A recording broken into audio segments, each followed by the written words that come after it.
شیعہ چاہتا ہے کہ اس کی پہلی رات جب قبر میں ہو اور علی اس کی قبر میں اس سے ملاقات کے لیے آئے تو اس سے چاہیے کہ اپنی زندگی میں زہرا کی مظلومیت ضرور بیان کیا کرے۔ چھوٹی چھوٹی چیزیں ہوتی ہیں لیکن یہ زندگی میں بہت نادر تحفے ہوتے ہیں۔ بس اب تھوڑا سا میں ذکر کروں گا پاک اماموں کی، ان پاک ماؤں کا تذکرہ جو بڑا ضروری ہے۔ تو جو ہے سرکار مکمل توجہ کے ساتھ، مکمل آگہی کے ساتھ آپ اس ذکر کو ضرور سماعت فرمائیں گے جو میں تلاوت کرنے لگا ہوں۔ کسی بھی شخص کی پہچان ہمیشہ ہوتی ہے حسب اور نسب کی وجہ سے۔ عزتیں ہمیشہ حسب اور نسب کی وجہ سے پہچان۔ یہ لفظ آپ نے بڑا سنا ہے، حسب نسب۔ تھوڑی تشریح کر دیتا ہوں۔ حسب کہتے ہیں کردار کو، نسب کہتے ہیں خاندان کو۔ ہمیشہ حسب دیکھا جاتا ہے کہ یہ صاحب کردار ہے یا نہیں، پھر نسب دیکھا جاتا ہے کہ اس کی نسبت کس خاندان سے۔ بہت سے لوگ ایسے ہوتے ہیں جن کی نسبت اچھی ہوتی ہے، حسب ٹھیک نہیں ہوتا، اور بہت سے لوگ ایسے ہوتے ہیں جن کا نسب ٹھیک نہیں ہوتا، حسب اچھا ہوتا ہے، جیسا کہ محمد بن ابی بکر۔ میں اس لیے خشک موضوع نہیں چھیڑ رہا تھا، یہ بات میں اس لیے نہیں کر رہا تھا، یہ موضوع میں اس لیے نہیں چھیڑ رہا تھا کہ اس موضوع کا تعلق مکمل خاموشی کے ساتھ ہے، اور ہمارے مذہب آل محمد میں فقہ جعفریہ میں شیعوں میں ایک قانون بن گیا ہے، جس مجلس میں خاموشی ہو اسے فیل سمجھا جاتا ہے۔ لہٰذا میں نے اس لیے پہلا حصہ آپ کی مکمل توجہ حاصل کر لی تاکہ مجلس کو مکمل فیل تصور نہ کیا جا سکے۔ بسم اللہ سرکار، آپ زندہ و سلامت رہیں۔ حسب اور نسب یہ پہچان ہوتی ہے۔ حضرت آدم کے دو بیٹے حابیل اور قابیل، قابیل نے حابیل کو قتل کر دیا۔ اس میں اگر آپ کو ناموں کی پہچان نہ ہو سکے کہ ان میں سے قاتل کون ہے مقتول کون ہے، ہمیشہ یاد رکھیے گا قاتل والی کاف جس کے نام پہ ہے وہ قاتل ہے، قابیل۔ اس نے حابیل کو قتل کر دیا۔ پھر خدا نے آدم کو دو بیٹے دیے، ایک کا نام شیس، ایک کا نام یافس۔ شیس اور یافس سے حضرت آدم کی نسل چلی۔ ان کے لیے اللہ نے جنت سے دو حوریں اتاری، ایک کا نام نزلہ، ایک کا نام منزلہ۔ شیس اور یافس کی نسل دنیا میں قائم ہو گئی۔ شیس کو اللہ نے 12 بیٹے دیے اور یافس کو اللہ نے 12 بیٹیاں دی۔ ان دونوں کی خاندانوں کی آپس میں شادیاں ہونی شروع ہو گئی اور نسل انسانی پھیلنا شروع ہو گئی۔ شیس اور یافس سے نسل انسانی چلی۔ پھر یافس کی نسل سے خدا نے آگے انبیاء کا سلسلہ شروع کیا۔ یافس کا ایک بیٹا نبی بنایا جسے انوش کہا گیا۔ انوش کے ایک بیٹے کو نبی بنایا جسے کنان کہا گیا۔ کنان کا بیٹا نبی ہوا جسے مہلائیل کہا گیا۔ مہلائیل کا بیٹا نبی ہوا جسے الق کہا گیا۔ الق کا بیٹا نبی ہوا جسے یرد کہا گیا۔ یرد کا بیٹا نبی ہوا جسے اخنوق کہا گیا۔ اخنوق کو ادریس کہتے ہیں۔ یہ جناب ادریس اس دنیا میں پہلا انسان ہے جس نے تہذیب انسانیت کا آغاز کیا۔ جناب ادریس کی زندگی، جناب ادریس کے بارے میں مکمل مجلس پڑھی جا سکتی، لیکن میں بڑی جلدی گزرنا چاہتا ہوں۔ جناب ادریس وہ ہیں، سب سے پہلے یہ جو زراعت ہے، یہ جو آپ آج کھیتی باڑی کرتے ہیں، یہ سب سے پہلے جناب ادریس نے شروع کی۔ گنتی سب سے پہلے ادریس نے ایجاد کی۔ ستاروں کا علم سب سے پہلے زمین پہ جناب ادریس نے پہنچایا۔ سب سے زیادہ مشہور یہ ہے کہ جو انسان کپڑے پہنتا ہے اسے کپڑے پہننے کا سلیقہ ادریس نے سکھایا۔ ادریس نام پڑا تھا درس دینے کی وجہ سے، استاد کہلائے انبیاء کے، لہٰذا انہیں ادریس کہا گیا۔ کپڑے سینے کا ہنر انہیں اللہ نے عطا کیا۔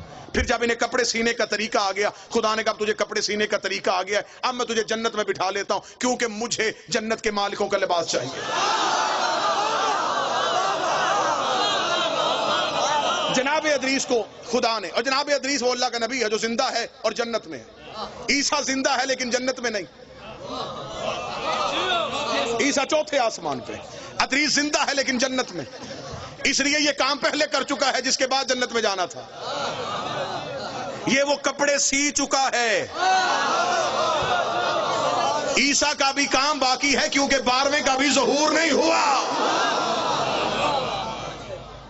لہذا جناب ادریس سے توجہ مکمل سرکار، جناب ادریس سے تہذیب انسانیت کا پھر آگے سے آغاز ہو گیا۔ جناب ادریس کا ایک پوتا جس کو نام لمک بھی کہتے ہیں، لامک بھی کہتے ہیں، ان کا ایک بیٹا ہوا جس کو کہتے ہیں یشغر۔ یشغر کیونکہ عبرانی زبان کا لفظ ہے، اسے عربی میں عبد الغفار بھی کہا گیا، عبد الشکور بھی کہا گیا، عبد الاعلی بھی کہا گیا۔ یہ 3 نام تاریخ میں عرب کی طرح لکھے، لیکن نام ان کا پڑ گیا نوح، نوحہ پڑھنے کی وجہ سے۔ قوم ظلم کرتی تھی، نوح نوحہ پڑھتا تھا. قوم پتھر مارتی تھی، نوح نوحہ پڑھتا تھا. نوحے پڑھنا نبیوں کی سنت ہے، پتھر مارنا کافروں کی عادت. نوجوان آج کی مجلس کو مکمل توجہ فرمائیے. جناب نوح نے سلسلہ تبلیغ کا آغاز کر دیا. 950 سال یہ اللہ کا نبی تبلیغ کرتا رہا. 950 سال. بندے کتنے مسلمان ہوئے؟ 80. 950 سال تبلیغ، 80 بندے مسلمان ہوئے. 950 سال کے بعد جناب نوح نے کہا میرے اللہ بس تھک گیا ہوں. 950 سال کوئی تھوڑا عرصہ نہیں ہوتا. عذاب بھیج ان پہ. نوح نے عذاب مانگا، یہ جبریل آیا. جبریل نے ہاتھ میں کھجوریں رکھ دی. اس نے کہا اللہ کہہ رہا کھجوریں کھا اور گٹھلیاں دفنا.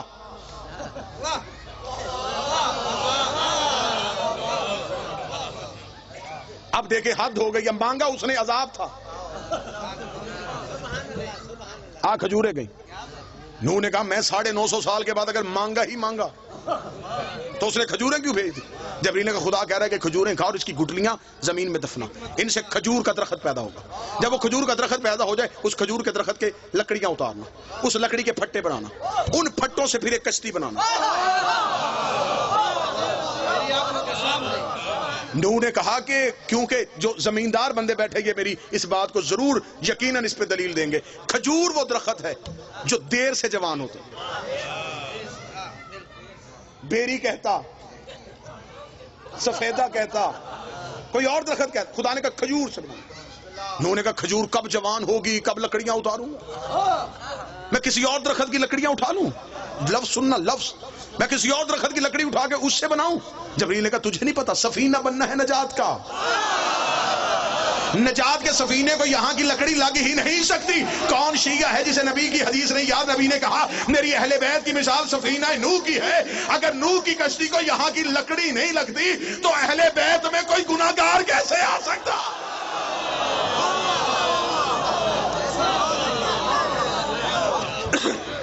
جناب نوح نے، خیر پورا واقعہ میں ایک سارے قصے چھوڑ رہا ہوں. جناب نوح نے سفینہ تیار کر لیا. سفینہ تیار کر کے جناب نوح نے بٹھایا سب کو. جو 80 لوگ تھے انہیں بٹھا لیا. بیٹا چھوڑ کے چلا گیا کنعان، ڈوب گیا. بیوی غرق تھی، نبی کی بیوی ماری گئی. تھا نبی کا بیٹا غرق ہو گیا. جوڑے جوڑے بٹھانے شروع کر دیے. جانوروں کی ہر نسل، کیونکہ دوبارہ پوری دنیا نے غرق ہونا تھا، نئی دنیا آباد کرنی تھی، لہذا ہر مخلوق کا جوڑا چاہیے تھا. نبی نے بلایا ساری مخلوقات میں سے 80 انسان آ گئے اور ہر ایک جانور کا جوڑا جوڑا آنا شروع ہوا. حتیٰ کہ خنزیر جو ہے یہ بھی نوح کی کشتی کی طرف دوڑا. اس کی مادہ نے اس سے پوچھا کہاں جا رہا ہے؟ اس نے کہا تجھے نہیں پتا نبی بلا رہا ہے. اگر نہ گئے تو کل کو دنیا کہے گی تھی سور تھے نہیں آئے.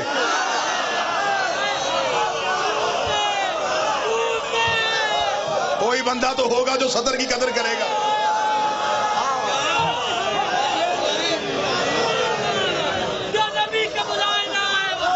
کل کو دنیا کہے گی، رائے نجم صاحب کل کو دنیا کہے گی خنزیر تھے نبی بلاتا رہا. نہیں ہے، لہذا ہمیں جانا پڑے گا. چلے گئے 80 لوگ آباد ہو گئے. 80 لوگ لے کے جناب نوح کی کشتی کو ہجودی پہ جا کر رکی. پوری دنیا غرق ہو گئی. ترکی کے قریب ایک شہر آوران آج بھی ہے. یہ پہلا شہر ہے جناب نوح کے دور کا جو آباد ہوا. اگر نوجوان بیٹھے، اگر آپ گوگل پہ جائیں میپ اٹھائیں تو آپ کو عراق سے موصل سے جو حلب کی روڈ ہے اس پہ آپ دیکھیں تو شمال کی جانب آپ کو وہ آبادی نظر آئے گی آوران. یہ زمانہ قدیم کا سب سے پرانا شہر ہے جو آج بھی آباد ہے. یہاں پہ آ کے وہ 80 لوگ آ کے ٹھہرے. انہوں نے اس شہر 80 لوگوں نے وہ شہر آباد کیا. وہاں پہ آج بھی ایک گلی ہے، ایک بازار ہے جسے کہتے ہیں سوق السمانیہ. 80 لوگوں کی آباد کی ہوئی گلی. سمانیان کہا جاتا ہے 80 کو، سوق کہا جاتا ہے عربی میں بازار کو. 80 لوگوں کا آباد کیا ہوا بازار. یہاں پہ آ کے انہوں نے یہ شہر آباد کر لیا. جب یہ شہر آباد ہو گیا تو پھر ایک ایسی بیماری ہے جس سے یہ 80 لوگ دنیا سے چلے گئے. نوح کے 3 بیٹے اور ان کی اولاد بچ گئی، حام، سام اور یافس. اب خدا نے دوبارہ نسل انسانیت کا آغاز کر دیا. حام، سام، یافس. نوجوان یاد رکھیے گا آج کی تقریر. حام، سام اور یافس. اب اس سے نسل انسانیت شروع ہونے لگی کیونکہ خدا اب دوبارہ انسان کو طاہر کرنے لگا ہے، مرکز عصمت پہ انسان کو لے کے واپس آنے لگا ہے. اب حام، سام اور یافس یہ تین بیٹے ہیں جن سے نسل انسانیت کا آغاز ہو گیا. حام کے 9 بیٹے، سام کے 9 بیٹے، یافس کے 11 بیٹے، جس سے نسل انسانی چلی. اب یہ جو حام ہے اس کے لیے میں نوجوانوں کو بتاؤں، جتنا بھی یہ افریقہ ہے اس ٹائم دنیا کے 7 بر اعظم ہے. اب دیکھیے گا میں پوری دنیا کا نقشہ آپ کے سامنے پڑھنے لگا ہوں. جتنا بھی افریقہ ہے، جتنے بھی سیاہ فام لوگ ہیں، سیاہ کالے جتنے بھی لوگ ہیں، یہ جناب حام کی نسل میں سے ہے. یہ اولاد ہے جناب حام کی. اس پوری نسل میں سے جو قبیلہ، جو خاندان عزت، روحانیت، عبادت سے مشہور ہوا، اسے کہتے ہیں قبیلہ بربر. یہ خاندان بربر وہ تھا جو حام کی اولاد میں سے پاکیزگی، بزرگی، عزت اور فضیلت میں مشہور تھا. جناب فضہ کا تعلق اس خاندان سے تھا. اس خاندان کو نوبیہ بھی کہتے ہیں، اس لیے جناب فضہ کا ایک لقب ہے فضہ نوبیہ، اس خاندان بربر کی وجہ سے. یہ جناب حام کی اولاد ہے. یہ سارا سیاہ فام علاقہ یہ جناب حام کی اولاد میں سے ہیں. اور یہ جو قبطی ہوتے ہیں، جو نجاشی بادشاہ، یہ سارے بھی حام کی نسل میں سے آئے. جناب سام آ گئے. اب جناب سام، جتنا بھی عرب ہے، یہ سام نے آ کے عرب کو آباد کیا. یہ عرب جسے ہم آج سعودی عرب کہتے ہیں، یا یہ عراق، یا جتنی بھی یہ علاقہ جہاں پہ عربی بولی جاتی ہے، یہ عرب، یہ سارا حجاز کہلاتا تھا. اسے آ کے سام اور سام کے بیٹوں نے آباد کیا. جناب سام اسے آباد کر کے خود جناب سام بر صغیر میں آ گئے، پاک و ہند میں. جناب سام جب بر صغیر میں پہنچے تو یہ پاکستان میں جب آئے تو یہ گجرات میں آئے. آج بھی ہیڈ مرالہ سے جلال پور جٹاں کی طرف جاتے ہوئے وہاں پہ 18 نبیوں کی قبریں ہیں. آپ کو پورے پاکستان میں اکثر جگہوں پہ قبریں ملے گی جسے ہمارے لوگ، زمانے کے لوگ کہتے ہیں 9 گزے. انہیں پیر سمجھا جاتا ہے. یہ جناب سام کی اولاد میں سے.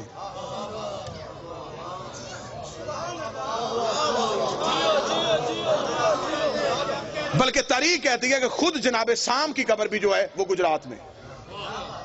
جناب سام بر صغیر میں آ کے آباد ہو گئے.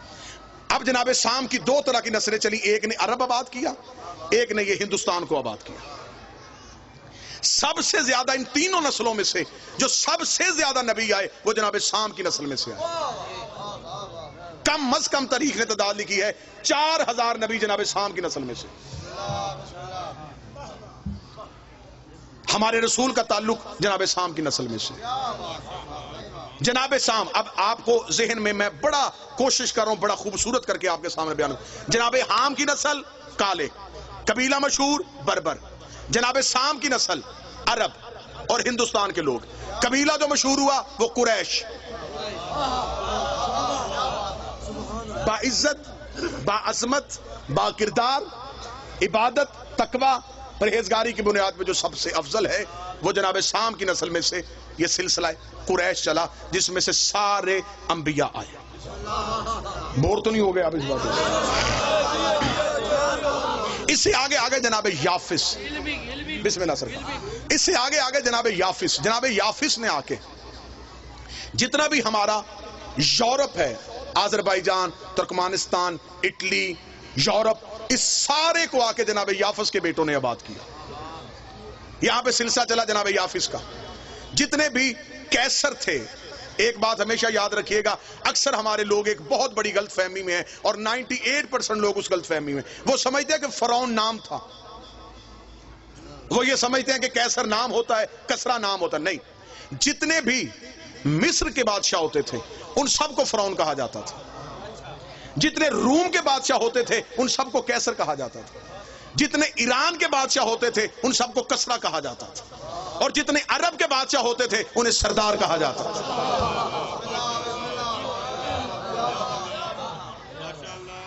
پھر ایک چوتھی نسل چلی. ان تینوں نسلوں کے امتزاج سے ایک چوتھی نسل قائم ہوئی جسے آریہ کہا جاتا ہے. اگر آپ نوجوان جائیں گے انٹرنیٹ پہ، آپ جا کے سرچ کریں گے تو مہا بھارت برہمن جو ہندو مذہب میں ہے، جو ہندو مذہب کا سب سے برگزیدہ خاندان ہے، اس کا تعلق بھی آریہ نسل کے ساتھ ہے۔ یہ 4 نسلیں آباد ہو گئی، ہام، سام اور پھر آریائی نسل۔ جناب یافس کو چھوڑ کے ہام، سام اور آریہ۔ جناب یافس پہ پھر گفتگو، کل کی گفتگو پہ میں جناب یافس پہ بول دوں گا۔ اب ہمارے جو 5 امام ہیں ان کی مائیں سامی النسل ہیں۔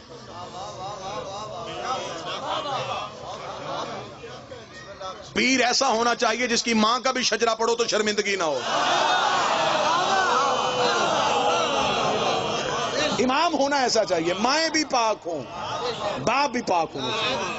جب نبیوں کی مائیں زہرا کا مقابلہ نہیں کر سکتی تو بے اولاد مائیں زہرا کا مقابلہ کیسے کریں؟ سامی النسل۔ اب میں آپ کے سامنے پڑھ دیتا ہوں جناب سام کا قبیلہ بربر، جناب حام کا جناب سام قبیلہ قریش۔ جناب سام کے قبیلے میں سے جو ہمارے 5 آئمہ کی والدہ امہات ہیں، مائیں ہیں مقدس، ان میں سے پہلی ماں مولا امیر المومنین کی والدہ جناب فاطمہ بنت اسد، اللہم صلی علی محمد و آل محمد۔ اسد کی بیٹی، نسل سام کی۔ مولا امام حسن اور امام حسین کی والدہ جناب سیدہ شہزادی کونین، نسل سام میں سے 3 امام ہو گئے جی۔ 5واں امام امام محمد باقر علیہ السلام، ان کی والدہ ہے فاطمہ بنت حسن، امام حسن کی بیٹی فاطمہ، ان کا تعلق بھی جناب سام کی نسل میں سے۔ ٹھیک ہو گیا۔ چوتھے امام جو ہیں، چوتھے امام ان کی والدہ شہر بانو، شہر بانو کا تعلق آریہ نسل کے ساتھ ہے، ایرانی نسل کے ساتھ۔ یہ جتنی بھی پاک بیبیاں جن کے میں نام لے رہا ہوں، یہ ساری اپنے اپنے دور کی شہزادیاں ہیں۔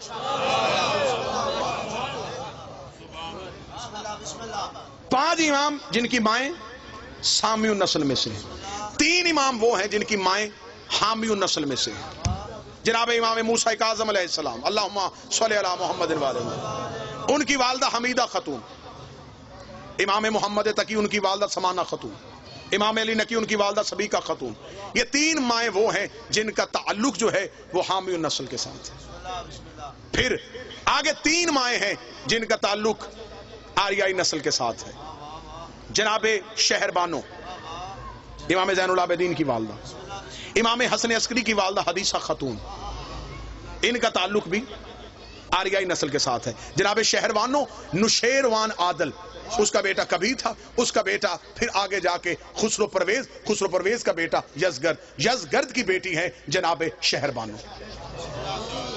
ایک جملے میں، بڑی جلدی میں ایک جملے میں ختم کر دیتا ہوں۔ یہ بی بی شہر بانو، یہ 2 بہنیں تھیں، گیہان بانو اور شہر بانو۔ دوسری خلافت کے دور میں انہوں نے، کیونکہ ایران بہت بڑی سلطنت تھی، دوسرے خلیفہ نے ایران پہ قبضہ کرنے کے لیے فوجیں بھیج دی، فوجوں کی چڑھائی ہو گئی اور بہت لمبی جنگ شروع ہو گئی ایرانیوں کے ساتھ۔ وہاں پہ تیسری خلافت کا دور ختم ہو رہا تھا جب یہ جنگ جیت کے وہاں سے قیدیوں کو قید کر کے پہنچے۔ جب یہ مدینے پہنچے ہیں تو اس وقت تخت میں امیر المومنین بیٹھ چکے تھے۔ انہوں نے لا کے قیدی مولا امیر کے دربار میں پیش کر دیے۔ مولا امیر المومنین کے دربار میں جب قیدیوں کو پیش کیا تو اس میں یہ 2 بیبیاں بھی تھیں، جناب شہر بانو بھی تھی اور جناب گیہان بانو بھی تھی۔ امام علی نے فرمایا فوراً ان بیبیوں کو آزاد کرو، شریف کی بیٹیوں کو یوں قید کر کے نہیں لاتے۔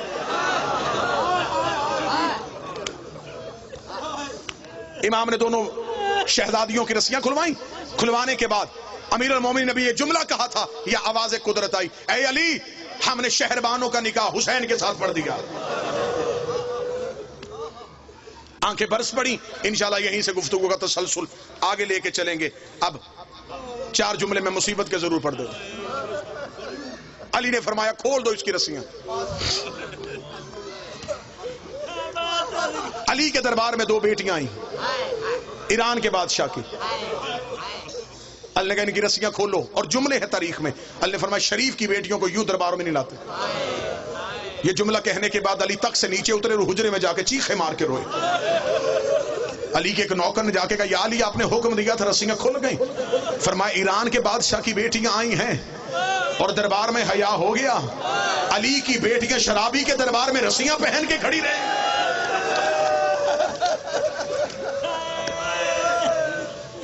جتنے رو پڑے ہو محمد کی بیٹی اپنے دربار سے کسی کو خالی نہ بھیجے، جو جہاں سے مانگنے کے لیے آئے ہے رسول کی بیٹی ہر کسی کو دے۔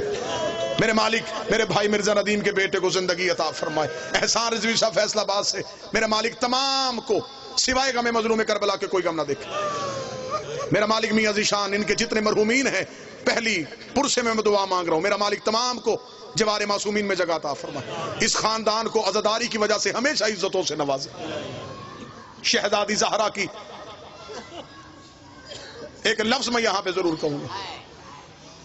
امام حسین علیہ السلام اپنے عزادار سے اتنی محبت کرتے ہیں, عزادار کو حسین یہ کہہ کے بلاتے, اے میری ماں کا مددگار تجھ میں میرا سلام.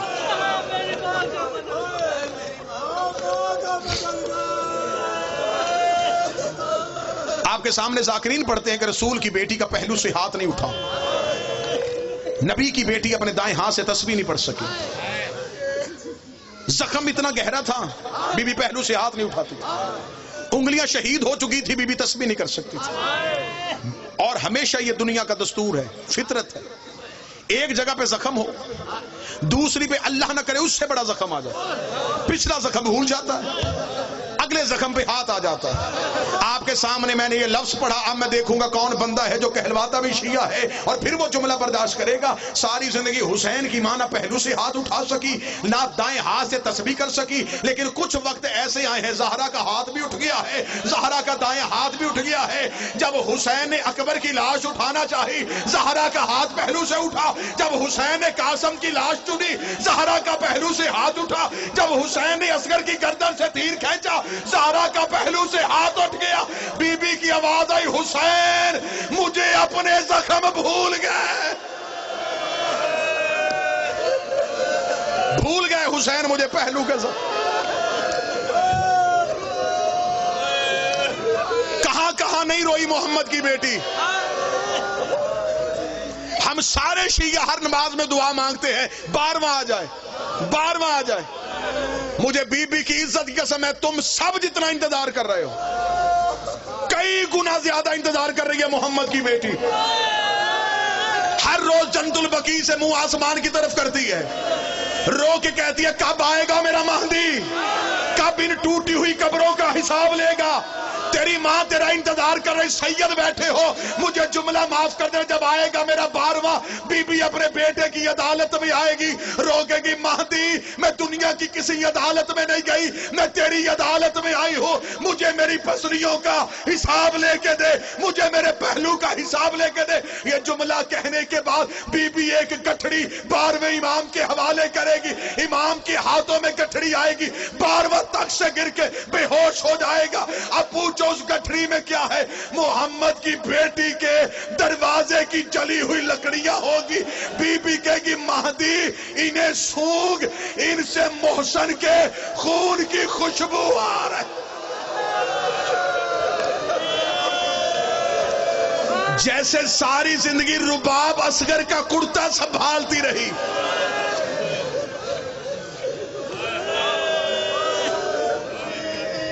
بعض روایات نے لکھا شکم میں نہیں ہاتھوں میں تھا موسن. جب دروازے پہ آگ آ گئی 36 بدماش دروازہ گرا رہے تھے, اکیلی محمد کی بیٹی ہاتھ رکھ کے کھڑی تھی.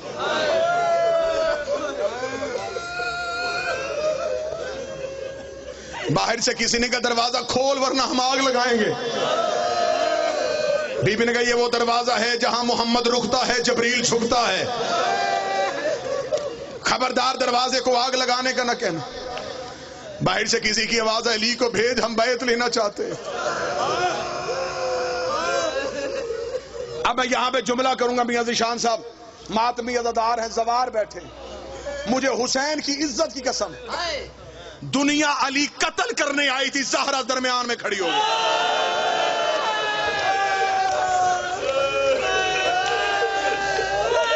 مجھے منبر کی عزت کی قسم ہے یہ قتل کرنے آئے تھے علی کو, درمیان میں کھڑی ہو گئی زہرا.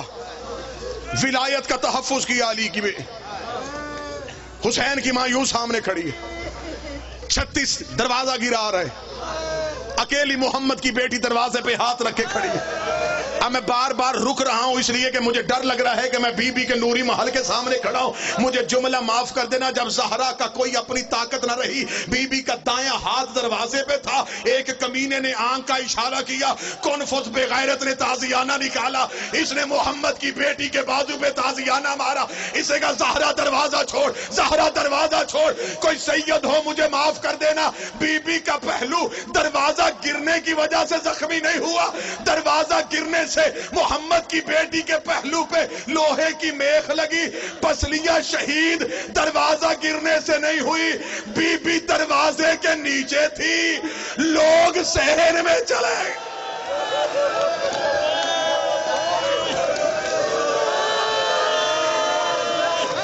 جسے جنت البقیع میں بیٹھ کے رونا نہ آئے.